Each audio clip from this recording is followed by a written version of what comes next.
BBC ትግርኛ ድሕሪ 20 ደቂቃ ክጅምሪው ንክትከታተሉና ንዕድም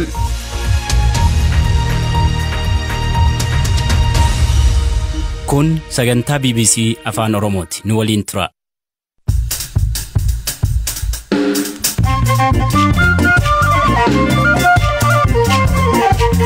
akka mooltan dhaggeeffattoota keenya tamsaasni BBC afaan Oromoo kibxata galgalaa eegaleera qabiyyee qixeeffanne keessatti abbaa warraa fi haadha warraa abjuun akka wal fuudhaniif ka'umsa ta'eef maal jedhu abjuudhaan insi abijee akkasii jedheena barreessennaan akka bittii nama beenne abjuudhaan argina huntalumaa bittiennaan dhugumaa jedhe ergamaan addaa gamtaa Afrikaa Obasanjoon gara Maqaleetti imaluurrattis gabaasa qabna Walaayittaa Sooddootti daa'imni ilkaan baasee dhalachuu hospitaalichi maal jedhe kaleessa daa'imni hospitaala keenyatti dhalate waan barame irraa adda karaa ta'een ilkaan lama qaba ture oduuf odeeffannoo biroos qabna hirphaa gammachuu isiniif dhiyeessa amma xumuraatti nu hordofamu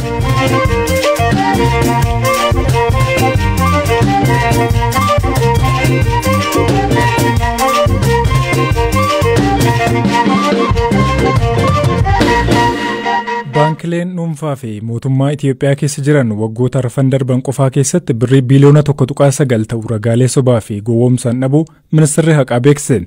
Yakka waliin dhabuu kana keessatti hooggantoonni baankii fi hojjettoonni baankii duraanii qooda qabu jedhe ministeerri haqaa. Baankonni gabaasa bahe kanarratti deebiin kennine Zalaalam Taaddasaa gabaasa qaba. Ministeera haqaatti Daarektoreetiin dhimmoota yakka malaammaltummaa qorannoo galmeewwan yakka 155 irratti gaggeessaa ture raawwachuun baankilee kanneen keessatti birrii biiliyoona 370 ta'u gowwoomsaan saamuuf yaaliin akka taasifamee ture bira ga'uu ibseera. Hanga yaaliin ragaalee sobaan waliin dha'uu fi gowwoomsuun saamuun irratti taasifame keessaa ammoo birriin biiliyoona 1.9 ta'uu dhabameera jedhe. Gowwoomsaan kun 50% baankii daldala Itiyoophiyaa irratti kan raawwatame yoo ta'u baankileen dhuunfaa akka Abisiiniyaa, Oromiyaa International Baankii fi Wagaagen Bank sadarkaa hanga 4 jirurra ta'aniiru. Baankiin daldala Itiyoophiyaa waggoota 4 darbe keessa yakkii waliin dhahu 78 irratti raawwatamuu fi kanaanis birrii miiliyoona 590 dhabuun gabaafameera. Ittaan sun maallaqa hedduu kan waliin dhahame baankii Abisiiniyaa yoo ta'u yakka 13 irratti raawwatameen birrii miiliyoona 328 dhabeera. Baankiin International Oromiyaas yakkoota waliin dhahu 11 irratti raawwatameen birrii miiliyoona 161 ol dhabeera jedhame. Baankiin hojii gamtaa Oromiyaa, baankiin Awaashii fi baankiin misooma Itiyoophiyaa baankilee waliin dhahaman 17 keessaati. Ministeerri haqaa gabaasa dhiyeesse irratti waliin dhahuun kun kan raawwatame hojjettootaa fi hooggantoota baankiin hojjettoota baankilee duraanii fi namoota alaan ta'uu ibseera. Bu'aan qorannoo kanaa qaamoleen alaa teeknooloojiin sochii kana deeggaraa turuun isaanii yakkamtoota bira gahuun rakkisaa akka ta'u godheera jedheera. Hojjettootni Itiyoo Telekoomii fi waajjira galmee ragaalee qooda fudhattoota yakka kanaa ta'u ministeerichi qorannoo isaan bira ga'uu ibseera. Bulchaan baankii biyyaalessa Itiyoophiyaa Dr. Innaa Gardassee qorannoon kun dhimma kanaan wal qabatee isa jalqabaa ta'uu ibsaniiru. Baankileen yakki akka raawwanneef hojimaata diriirsanii hojii isaanii hojjechaa kan jiran ta'us yeroodhaa yerootti tooftaan yakkichitti raawwatu walxaxaa ta'aa deemuu isaatiin yakkicha dhaabsisuu hin danda'amne jedhaniiru. Yakki kun sadarkaa hammaataa irra gahuu dura tarkaanfii fudhachuun barbaachisaa ta'us dubbataniiru.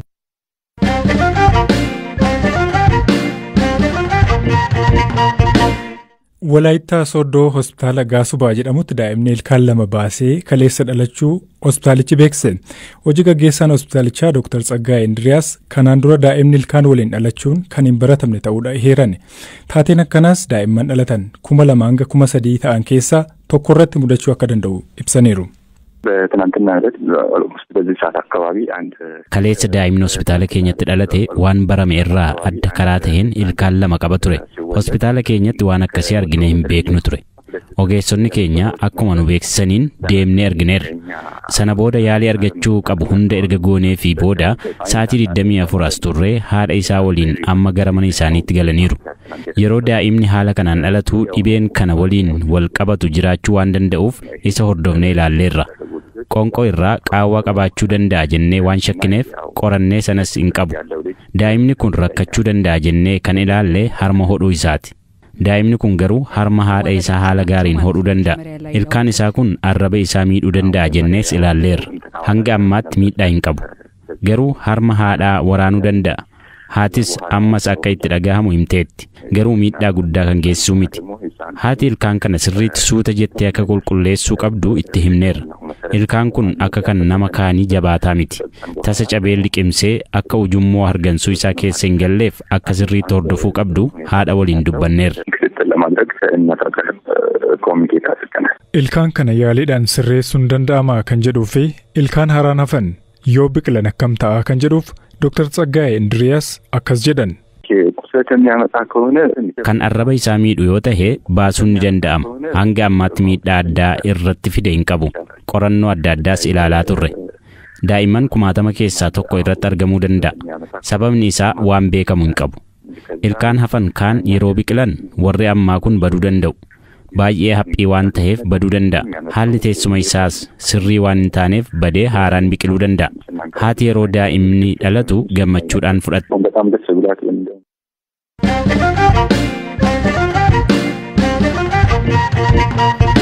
Gaanfa Afrikaatti ergamaan addaa gamtaa Afrikaa fi pirezidaantiin duraanii Naayijeeriyaa Olusegun Obasanjoo naannoo Tigraayitti imalanii akka jiran ibsame. Gama biraan ammoo guyyoota xumura torbee darbee irratti aleellaa loltoonni Eertiraa magaalaa Shiraaroo keessatti raawwataniin ol adeemtuun umurii waggaa 14 ajjeefamuu fi namoonni 18 ammoo madaa'u Rooyiters gabaase. Zalaalam Taaddasa.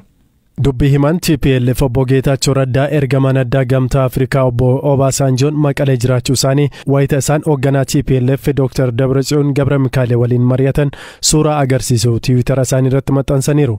Obbo Geetaachoon toora Tiwiitarii isaanii irratti pirezidaantii Dabratsiyoon dhimmoota naannawaa gaanfa Afrikaa irratti ergama addaa gamtaa Afrikaa Obasanjoo waliin dubbataniiru jechuun ala odeeffannoo bal'aan kennine.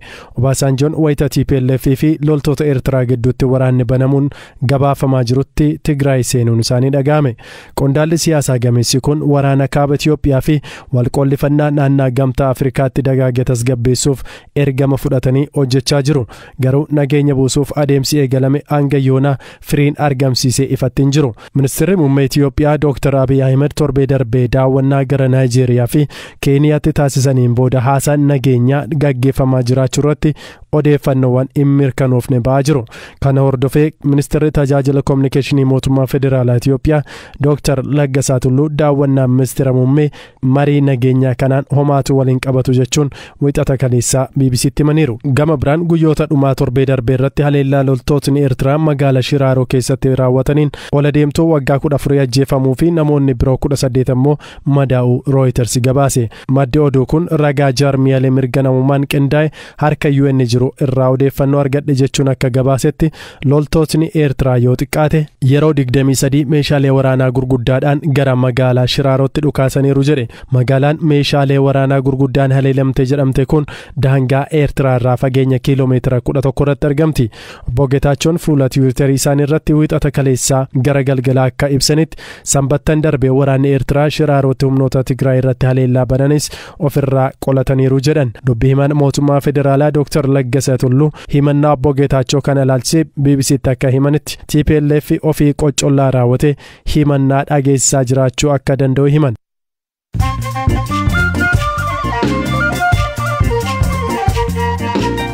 Amma immoo oduun gaggabaabsee isinitti hima. Keeniyaatti rakkoo nageenyaa bulchiinsa Marsabit furuudhaaf tarkaanfii mootummaan fudhateen hanga ammaatti meeshaaleen waraanaa seeraan alaa 100 lakkaa'aman to'atamuu poolisiin beekse. Labsiin uggura sochii ji'a tokkoof labsame xumuramuudhaaf guyyoonni muraasni wayitaa ifatti gareen nageenyaa qaamolee garaagaraa irraa walitti ba'an meeshaalee waraanaa gurguddaa to'achuu himani.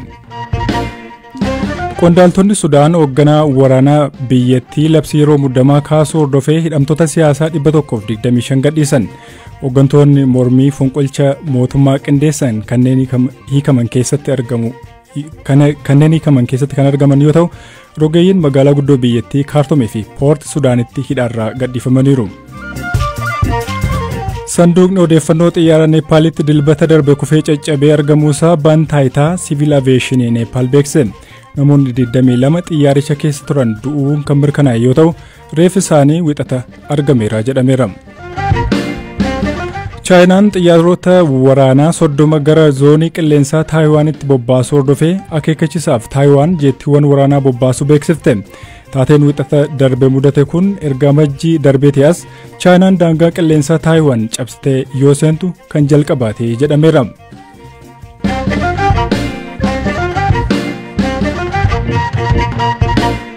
Itoophiyaatti waqtiin kun yeroo namoonni hedduun cidha godhachuudhaan itti wal fuudhani.